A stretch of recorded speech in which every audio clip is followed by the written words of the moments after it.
After studying about science, the translation of Holy Quran, I have come in point on 29th of Ramadan before. اتنا لمبا خط لکھا ہے بھائی آپ نے. If you find any mistake in my study, please make it correct. بہت لمبا چوڑا خط ہے یہ, تو میں اردو میں نہیں پڑھتا اتنے لمبے خط, تو اس کا خلاصہ لکھ کے دے دیں. کدھر ہے جن صاحب نے یہ لکھا ہے؟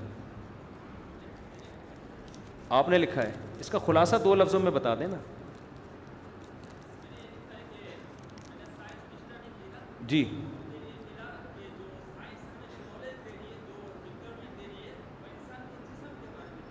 جی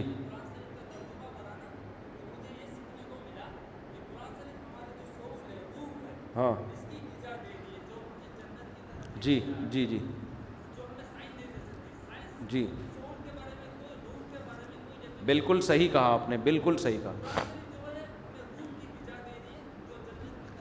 بالکل صحیح کہا آپ نے. ایسا ہی ہے, قرآن سائنس کی کتاب نہیں ہے, خوب سمجھ لیں.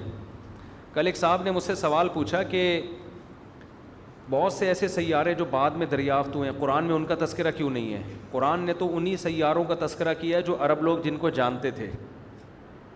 تو اس سے پتہ چلتا ہے یہ اللہ کا کلام نہیں, معاذ اللہ, یہ تو نبی کا اپنا کلام ہے. جو نالج تھی وہ بتا دی. اللہ کا کلام ہوتا تو اللہ ایسی باتیں بھی کرتا نا جو اس دور میں سب کو معلوم نہیں تھی.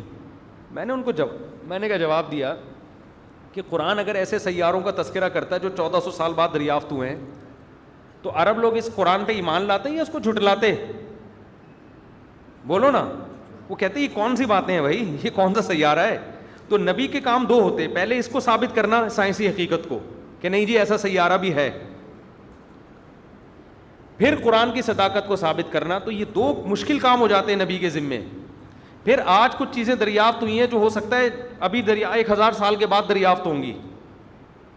اگر آج کی سائنسی حقائق قرآن میں ذکر ہوتے تو ہم غیر مسلم کو کہتے دیکھو بھائی یہ قرآن میں یہ لکھا ہے, حالانکہ یہ تو 1400 سال پہلے تو پتہ نہیں تھا, لیکن پہلے سے قرآن میں لکھا ہوا ہے اور آج 1400 سال کے بعد دریافت ہوا ہے.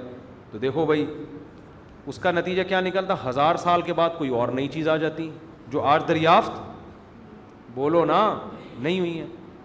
پھر آپ کیا کرتے؟ 1000 سال بعد والا کیا کرتا؟ وہ کہتے ہیں یہ تو 1400 سال پہلے تو یہ تھا ہی نہیں اس کا تصور, یہ قرآن نے کیوں بیان نہیں کیا جو 3000 سال بعد جو چیزیں دریافت ہو رہی ہیں.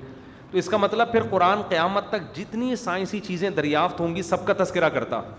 پھر قرآن نماز روزے کی کتاب نہ رہتا, وہ سائنسی تھیوریز کا نام بن جاتا. اور ان سائنسی تھیوریز کو ثابت کرنا نبی کے ذمے کتنا مشکل کام ہو جاتا ان عربوں کو جو نہ لکھنا جانتے اور نہ پڑھنا جانتے. وہ تو اور قرآن کا انکار کرتے. لہذا قرآن نے کہا بھائی ٹاپک سے ہٹو ہی نہیں, جو ٹاپک ہے نا اس کو فوکس کرو.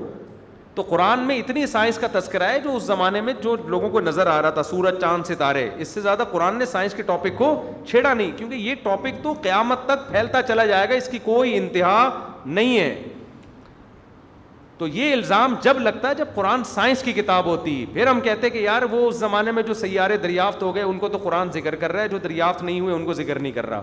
تو یہ سائنس میں ادھوری کتاب ہے. ہم کہتے ہیں سائنس کی ہے ہی نہیں تو ادھوری اور مکمل کیا, ہدایت کی کتاب ہے. تو جو ہاں قرآن کے برحق ہونے کی سب سے بڑی دلیل یہ ہے کہ اس زمانے میں بہت سے سائنسی نظریات ایسے تھے جو معاشرے میں رائج تھے, جو آج 1400 سال کے بعد 100% غلط ثابت ہو چکے ہیں. قرآن نے ایسے کسی سائنسی نظریے کا تذکرہ نہیں کیا. قرآن یہ بھی تو کر سکتا تھا نا کہ اس زمانے میں جو سائنسی تھیوریز چل رہی تھی انہی کو تذکرہ کر کے انہی کی مثالیں دے دیتا. ایک بھی نہیں لی ہیں قرآن نے. اس کا مطلب یہ اللہ کا کلام ہے, اسے پتہ ہے کہ کون سی بات نقل کرنے کی ہے اور کون سی نقل کرنے کی نہیں ہے. سمجھتے ہو کہ نہیں سمجھتے؟